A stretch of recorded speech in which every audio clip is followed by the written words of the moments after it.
Hello everyone, good morning and welcome to our channel Ab Padhega India.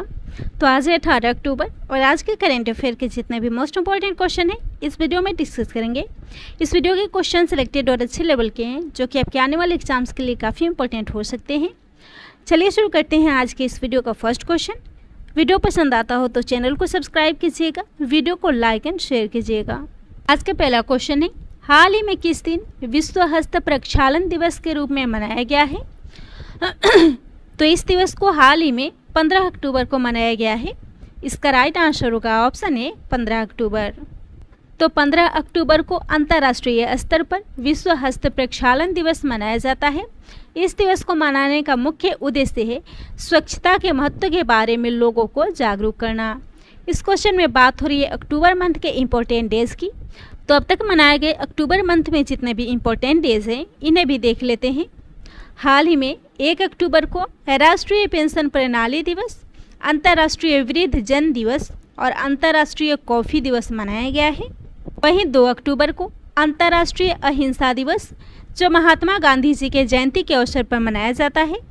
2 से 8 अक्टूबर तक वन्य जीव सप्ताह के रूप में, 4 से 10 अक्टूबर तक विश्व अंतरिक्ष सप्ताह के रूप में और हाल ही में 4 अक्टूबर को विश्व पर्यावरण दिवस मनाया गया है जो प्रत्येक वर्ष अक्टूबर महीने के पहले सोमवार को मनाया जाता है। इसके अलावा 5 अक्टूबर को राष्ट्रीय गंगा डॉल्फिन दिवस, 5 अक्टूबर को ही विश्व शिक्षक दिवस, 1 से 31 अक्टूबर तक स्तन कैंसर जागरूकता माह के रूप में, 7 अक्टूबर विश्व कपास दिवस, 8 अक्टूबर को भारतीय वायुसेना दिवस और 9 अक्टूबर को विश्व डाक दिवस मनाया गया है। इसके अलावा 9 अक्टूबर को विश्व प्रवासी पक्षी दिवस, 10 अक्टूबर को विश्व मानसिक स्वास्थ्य दिवस, 11 अक्टूबर अंतर्राष्ट्रीय बालिका दिवस, 12 अक्टूबर को विश्व गठिया दिवस, 13 अक्टूबर को अंतर्राष्ट्रीय आपदा न्यूनीकरण दिवस, 14 अक्टूबर विश्व मानक दिवस, जबकि 15 अक्टूबर को अंतर्राष्ट्रीय ग्रामीण महिला दिवस और 15 अक्टूबर को ही विश्व विद्यार्थी दिवस मनाया गया है। अगला क्वेश्चन है, किस राज्य सरकार ने हाल ही में लोगों के लिए मुख्यमंत्री स्वास्थ्य योजना शुरू की है? तो यह योजना शुरू की गई है हाल ही में मणिपुर में। इसका राइट आंसर होगा ऑप्शन डी मणिपुर। 14 अक्टूबर 2021 को अपने राज्य के सभी लोगों के लिए मणिपुर के मुख्यमंत्री एन वीरेंद्र सिंह ने मुख्यमंत्री स्वास्थ्य योजना का शुभारंभ किया है। मणिपुर की बात हो रही है तो यह भारत का एक पूर्वोत्तर राज्य है। इसका पड़ोसी राज्य है उत्तर में नागालैंड, दक्षिण में मिजोरम, पश्चिम में असम और पूर्व में म्यांमार इसकी सीमा से लगती है। इसकी राजधानी है इम्फाल और राज्यपाल है श्रीला गणेशन। जबकि मुख्यमंत्री हैं एन वीरेंद्र सिंह।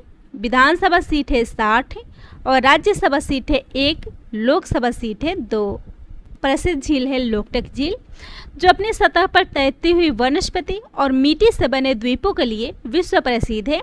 इस मिट्टी से बने हुए द्वीपों को कुंदी के नाम से जाना जाता है। हाल ही में राज्य के सिराराखोंग मिर्च यानी कि हाथी मिर्च और तमेंगलोंग ऑरेंज को जीआई टैग मिला है। अगला क्वेश्चन है, हाल ही में किस देश ने अपना पहला सौर अन्वेषण उपग्रह को लॉन्च किया है? तो इसका राइट आंसर होगा ऑप्शन सी चीन ने। तो हाल ही में चाइना के द्वारा सौर अन्वेषण उपग्रह को लॉन्च किया गया है और इस सैटेलाइट को चीन ने उत्तरी शांक्सी प्रांत के ताइवान सैटेलाइट लॉन्च सेंटर से 13 अक्टूबर 2021 को लॉन्च किया है। बात हो रही है चीन की तो राजधानी है बीजिंग, करेंसी है रेनमिनबी और वहाँ के राष्ट्रपति हैं शी जिनपिंग। और बात करें चीन के करेंट अफेयर की तो दुनिया का पहला कृत्रिम सूर्य परमाणु संलयन रिएक्टर यहाँ पे लॉन्च किया गया है। पहली बार बर्ड फ्लू H10N3 से मनुष्य में संक्रमण का मामला भी चीन में मिला है।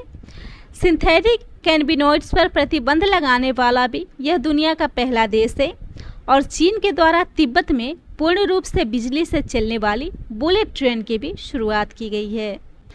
अगला क्वेश्चन है, किसे भारत में रूसी फिल्म महोत्सव का एम्बेसडर नियुक्त किया गया है? इसका राइट आंसर होगा ऑप्शन डी इम्तियाज़ अली को। तो भारत में रूसी फिल्म महोत्सव के ब्रांड एम्बेसडर बने हैं इम्तियाज़ अली। इम्तियाज़ अली जो हिंदी फिल्म निर्देशक और निर्माता हैं और इन्हें भारत में रूसी फिल्म महोत्सव का राजदूत नियुक्त किया गया है। फेस्टिवल के हिस्से के रूप में 16 अक्टूबर से 27 नवंबर तक डिज्नी हॉटस्टार भारतीय दर्शकों के लिए सभी शैलियों की 10 लोकप्रिय रूसी फिल्मों को प्रदर्शित करेगा, जिसका एम्बेसडर इम्तियाज़ अली को बनाया गया है। इस क्वेश्चन में बात हो रही है ब्रांड एम्बेसडर की, तो हाल ही में विराट कोहली फायर बोल्ट के ब्रांड एम्बेसडर बने हैं। नीरज चोपड़ा को टाटा AI लाइफ इंश्योरेंस का ब्रांड एम्बेसडर नियुक्त किया गया है। मीराबाई चानू को एमवे इंडिया के ब्रांड एम्बेसडर के रूप में नियुक्त किया गया है। Smriti Mandhana Equitas small finance bank की ब्रांड एम्बेसडर बनी है और वंदना कटारिया उत्तराखंड में महिला सशक्तिकरण और बाल विकास विभाग की ब्रांड एम्बेसडर बनी है। अगला क्वेश्चन है, भारत ने 8वीं बार सैफ कप जीता है, यह किस खेल से संबंधित है? तो इसका राइट आंसर होगा ऑप्शन सी, फुटबॉल से। सैफ कप जो फुटबॉल टूर्नामेंट है और भारत ने इसे 8वीं बार जीता है। फाइनल में नेपाल को 3-0 से हराकर भारत ने इस रिकॉर्ड को स्थापित किया है। इस साल नेपाली टीम पहली बार सैफ कप के फाइनल में पहुंची थी, लेकिन भारत ने हराकर इस खिताब को अपने नाम किया है। भारत ने अकेले 13 सैफ टूर्नामेंट में से 8 कप जीते हैं और इस साल भारत के अलावा इसमें बांग्लादेश, नेपाल, श्रीलंका और मालदीव की टीमें शामिल थीं। बात हो रही है फुटबॉल की, तो पूरे अंतर्राष्ट्रीय तौर पे फीफा के द्वारा इसको रेगुलेट किया जाता है। फीफा यानी कि federation international D football association, इसकी स्थापना हुई थी 21 मई 1904 में। मुख्यालय है ज्यूरिख, स्विट्जरलैंड और अध्यक्ष है जियानी इन्फेंटिनो। तो इस क्वेश्चन में बात हो रही है फुटबॉल की, तो इस क्वेश्चन से जुड़े करंट अफेयर के एक इम्पॉर्टेंट पॉइंट से इसे भी देख लेते हैं। हाल ही में गोवा की टीम ने मोहम्मदन स्पोर्टिंग को हराकर पहली बार डुरंड कप को जीता है। डुरंड कप जो कि फुटबॉल का सबसे पुराना टूर्नामेंट है और इसका आयोजन हाल ही में पश्चिम बंगाल में किया गया था। अगला क्वेश्चन है, हेनरिएटा लैक्स को मरणोपरांत किस संगठन के महानिदेशक पुरस्कार से सम्मानित किया गया है? इसका राइट आंसर होगा ऑप्शन डी, WHO। तो हेनरिएटा लैक्स को मरणोपरांत WHO महानिदेशक पुरस्कार से सम्मानित किया गया है और इस पुरस्कार को दिया है टेड्रोस एडहानम ने, जो कि WHO के महानिदेशक हैं, और इसे प्रदान किया गया है हेनरिएटा लैक्स के बेटे को। इस अवार्ड का नाम है WHO director general award. Henrietta lakhs जिनके गर्भाशय ग्रीवा में कैंसर था और इनकी अनुमति या जानकारी के बिना ही इनके ग्रीवा से 2 नमूने लिए गए। एक सैंपल स्वस्थ टिश्यू का था और दूसरा कैंसर का। यह नमूने जॉन्स हॉपकिंस के एक चिकित्सक और कैंसर शोधकर्ता जॉर्ज ओटो गे के द्वारा लिए गए थे। कैंसर के नमूने से कोशिकाओं को अंततः हेला अमर कोशिका रेखा के रूप में जाना जाने लगा, जो समकालीन जैव चिकित्सा अनुसंधान में आमतौर पर इस्तेमाल की जाने वाली कोशिका रेखा है। इस सैंपल के रिसर्च के बाद HBI, पोलियो और कैंसर के वैक्सीन विकसित किए गए और हेनरिएटा लैक्स के इन्हीं योगदान के लिए इन्हें WHO का महानिदेशक पुरस्कार दिया गया है। बात हो रही है वर्ल्ड हेल्थ ऑर्गेनाइजेशन यानी कि विश्व स्वास्थ्य संगठन की। यह विश्व के देशों के स्वास्थ्य संबंधित समस्याओं पर आपसी सहयोग और मानव के स्वास्थ्य संबंधित समाज विकसित करने में मदद करता है। स्थापना 7 अप्रैल 1948 को हुई थी। मुख्यालय है जिनेवा, स्विट्जरलैंड। महानिदेशक है टेड्रोस एडहानम और इसके उप महानिदेशक है सौम्या स्वामीनाथन, जो एक भारतीय है। WHO ने हाल ही में आवश्यक दवाओं की एक मॉडल सूची का नवीनतम संस्करण प्रकाशित किया है।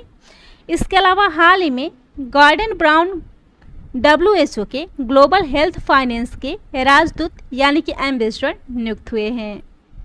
अगला क्वेश्चन है, उत्तर प्रदेश के किस शहर में पहली बार रोपवे सेवा शुरू की गई है?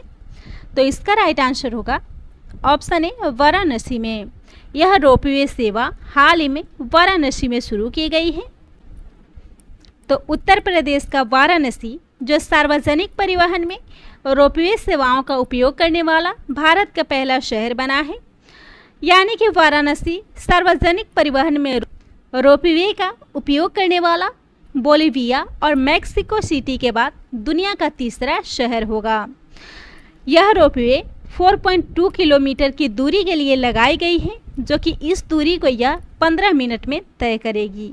बात हो रही है उत्तर प्रदेश की, तो राजधानी है लखनऊ, मुख्यमंत्री है योगी आदित्यनाथ, राज्यपाल है आनंदीबेन पटेल, उच्च न्यायालय है इलाहाबाद, लोकसभा सीट है 80, राज्यसभा है 31 और विधानसभा सीट है 404। हाल ही में उत्तर प्रदेश के रामपुर में 29वें हुनर हाट का आयोजन किया जाएगा। यहाँ नदी पशुपालन कार्यक्रम की शुरुआत की गई है। मनरेगा मजदूरों के मानदेय में राज्य सरकार के द्वारा वृद्धि की गई है। इसके अलावा राज्य के वन डिस्ट्रिक्ट वन प्रोडक्ट की ब्रांड एम्बेसडर कंगना रनौत बनी है। जनसंख्या नियंत्रण, स्थिरीकरण और कल्याण विधेयक को पारित किया गया है। इसके अलावा मुफ्त कोचिंग क्लासेज के लिए अभ्युदय योजना शुरू की गई है। सड़कों को गड्ढा मुक्त बनाने के लिए एक विशेष अभियान की शुरुआत की गई है। यहाँ पे यूपी मात्रा भूमि योजना शुरू की गई है। राज्य में इलेक्ट्रॉनिक पार्क की स्थापना भी की जाएगी और यहाँ पे निर्भया एक पहल कार्यक्रम की भी शुरुआत की गई है। अगला क्वेश्चन है, गरीबी उन्मूलन अंतर्राष्ट्रीय दिवस हाल ही में कब मनाया गया है? तो इस दिवस को मनाया गया है 17 अक्टूबर को। इसका राइट आंसर होगा ऑप्शन है 17 अक्टूबर। गरीबी उन्मूलन के लिए अंतर्राष्ट्रीय दिवस प्रत्येक वर्ष 17 अक्टूबर को मनाया जाता है। यह 22 दिसंबर 1992 को प्रस्तावित किया गया था और यह दिन गरीबी में रहने वाले लोगों के संघर्ष, समझ और उनकी कठिनाइयों को दूर करने के प्रयास के बारे में जागरूकता बढ़ाने के लिए मनाया जाता है। इस बार का विषय है एक साथ आगे बढ़ना, अस्थायी गरीबी को समाप्त करना तथा सभी लोगों और हमारे ग्रह का सम्मान करना। अगला क्वेश्चन है, किस देश ने अंतर्राष्ट्रीय सौर गठबंधन को पर्यवेक्षक का दर्जा देने के लिए यूएन को प्रस्ताव भेजा है? तो इसका राइट आंसर होगा ऑप्शन सी भारत। भारत ने अंतर्राष्ट्रीय सौर गठबंधन को पर्यवेक्षक का दर्जा देने के लिए यूएन को हाल ही में प्रस्ताव भेजा है और यह प्रस्ताव आईएसए और संयुक्त राष्ट्र के बीच नियमित सहयोग प्रदान करने में मदद करेगा। इससे वैश्विक ऊर्जा में वृद्धि और विकास को भी लाभ मिलेगा। अंतर्राष्ट्रीय सौर गठबंधन को भारत और फ्रांस के द्वारा संयुक्त रूप से 2015 में पेरिस में संयुक्त राष्ट्र framework convention of climate change के 21वें सम्मेलन में लॉन्च किया गया था और इसका उद्देश्य सदस्य देशों और सौर ऊर्जा को बढ़ावा देने के लिए बड़ी चुनौतियों का संयुक्त रूप से समाधान करना। तो इस क्वेश्चन में बात हो रही है यूएन यानी कि यूनाइटेड नेशन की, यानी कि संयुक्त राष्ट्र महासंघ की। तो इसका मुख्यालय है न्यूयॉर्क यूएसए। स्थापना हुई थी 24 अक्टूबर 1945 में और इसके महासचिव है एंटोनियो गुटेरेस। अगला क्वेश्चन है, किस भारतीय खिलाड़ी को बीसीसीआई के द्वारा टीम इंडिया का अगला कोच नियुक्त किया गया है? तो इसका राइट आंसर होगा ऑप्शन ए राहुल द्रविड़ को। बीसीसीआई ने राहुल द्रविड़ को टीम इंडिया का अगला कोच नियुक्त करने की घोषणा की है। वर्तमान में Rahul Dravid National Cricket Academy यानी कि एनसीए के प्रमुख हैं और वह जल्द ही इस पद से इस्तीफा देने वाले हैं। इसके बाद राहुल द्रविड़ भारतीय टीम के नए हेड कोच होंगे और वह T20 विश्व कप के बाद रवि शास्त्री की जगह लेंगे। बात हो रही है बीसीसीआई की यानी कि board of control for cricket in India की, जिसे हिंदी में भारतीय क्रिकेट कंट्रोल बोर्ड कहते हैं। इसकी स्थापना हुई थी दिसंबर 1928 को। मुख्यालय है मुंबई महाराष्ट्र में। अध्यक्ष हैं सौरभ गांगुली, सेक्रेटरी है जय शाह और वर्तमान कोच है रवि शास्त्री, जिनकी जगह राहुल द्रविड़ लेंगे। इसके अलावा भारतीय क्रिकेट से करेंट अफेयर के कुछ इंपॉर्टेंट पॉइंट्स बनते हैं, इन्हें भी देख लेते हैं। तो हाल ही में बीसीसीआई के एंटी करप्शन यूनिट यानी कि भ्रष्टाचार निरोधी इकाई के नए प्रमुख बने हैं शबीर हुसैन शेखावत खंडवाला। महेंद्र सिंह धोनी, जिन्होंने T20 में 300 मैच खेले हैं और 300 मैचों में कप्तानी करने वाले वह पहले खिलाड़ी बने हैं। आयरलैंड की एमी हंटर वनडे शतक लगाने वाली सबसे युवा बल्लेबाज बनी है। भारत की महिला टीम ने ऑस्ट्रेलिया के साथ अपना पहला गुलाबी गेंद टेस्ट यानी कि पिंक टेस्ट बॉल की शुरुआत की थी। और हाल ही में भारत की तरफ से T20 क्रिकेट में सबसे ज़्यादा यानी कि 10,000 रन बनाने वाले पहले भारतीय बल्लेबाज बने हैं विराट कोहली। नेक्स्ट क्वेश्चन है, चीन और किस देश के बीच जापान सागर में संयुक्त सागर नौसैनिक अभ्यास का आयोजन किया गया था? इसका राइट आंसर होगा ऑप्शन बी, रूस।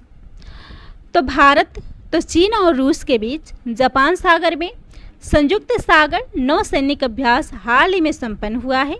तो यह नौसैनिक अभ्यास 14 अक्टूबर 2021 को शुरू हुआ था, जिसका आयोजन जापान के सागर में रूस के पीटर द ग्रेट गल्फ में किया गया था और यह 17 अक्टूबर 2021 को समाप्त हुआ है।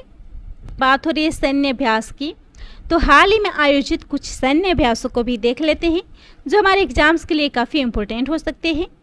हाल ही में ब्राइट स्टार अभ्यास को मिस्र में आयोजित किए जाने की घोषणा की गई थी, जिसे हर 2 साल पे आयोजित किया जाता है।